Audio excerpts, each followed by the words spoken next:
There's understandably been a lot of speculation over the future of India's head coach Gautam Gambhir after the team slumped to a 2-0 series whitewash against South Africa. It marks the second straight series whitewash at home against a Sena nation. And many would say that this makes India's position, or rather India's head coach's position, pretty much untenable in the grand scheme of things. After all, which top level, top test playing nation will actually endure or put up with this kind of failure?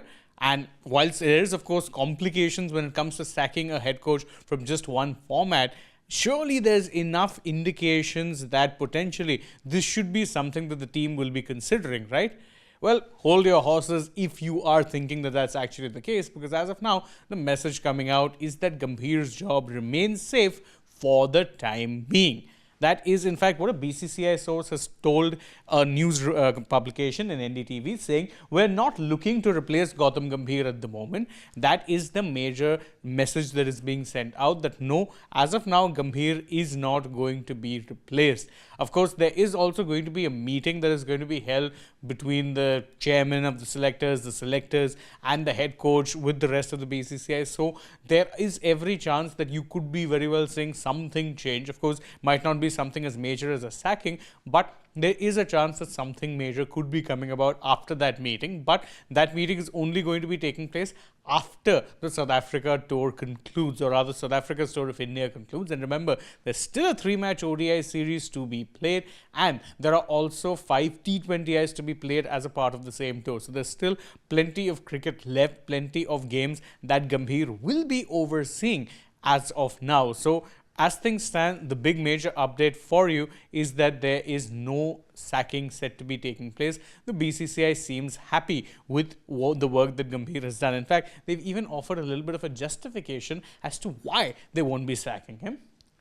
He is rebuilding a team. His contract runs till the 2027 World Cup. Now, that's two major things. One is, of course, that he's got about 2 years of his contract still remaining. Remember, the 2027 World Cup will be taking place in the latter part of the year. So, nearly 2 years still on his contract. And the other thing that is being offered up is that he is rebuilding a team. The rebuilding line has been used by even Gambhir himself, where he said that this is what transitions look like. Now, the real question that most people don't seem to be asking about this entire transition excuse that is taking place is that why exactly is this transition happening to begin with? Why is it that suddenly you had a host of players, including Rohit Sharma, Virat Kohli, and Ravichandran Ashwin, Chiteshwar Pujara, step away from Test cricket? Pujara, of course, hasn't been in line for India selection for quite a while even before, but Rohit and Kohli and even Ashwin were all part of the team during Gambhir's tenure. So why exactly did they suddenly choose to step away? Is it simply a case of them deciding to call time on their career?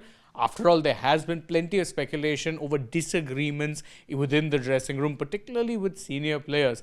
And so all of them stepping away at more or less the same time doesn't really seem like a coincidence. So is this simply a case of a transition happening and Gambhir just being unfortunate? Or is this simply a case of him reaping what he has sowed in the past? You tell me the answer. Because truth be told, if you ask me, I think this transition excuse is not a good one. It doesn't require a genius to see that a team in transition shouldn't be losing so many test matches at home. Your only test series wins have come against Bangladesh and the West Indies at home. And you had the drawn series in England. Those are not great results. It's put your WTC final 2027 hopes pretty much down. And to make things even worse, it has basically led to a point where it seems like you're not really valuing Test cricket all that much. Now, I understand why it is a sacking may not take place. If you go back in time, Team India doesn't really do sackings. Even the coaches who've done really poorly or who've had fractious relationships towards the latter parts of their tenure haven't been sacked. Greg Chappell chose to resign after the 2007 World Cup. Duncan Fletcher had a pretty poor tenure. His contract was simply not renewed. Ravi Shastri, towards the end of his tenure, big questions were asked about India's failures in ICC tournaments. He also chose to step away, although it may have very well been a case of him seeing the writing on the wall any which way. So he just didn't get his contract renewed, and he anyway said he didn't want to get it renewed. So sacking coaches is not really part of the Team India or the BCCI mantra. Then again, neither is losing so many test matches, and especially 2 back-to-back series at home against Sena Nation. So maybe desperate times can call for more desperate measures.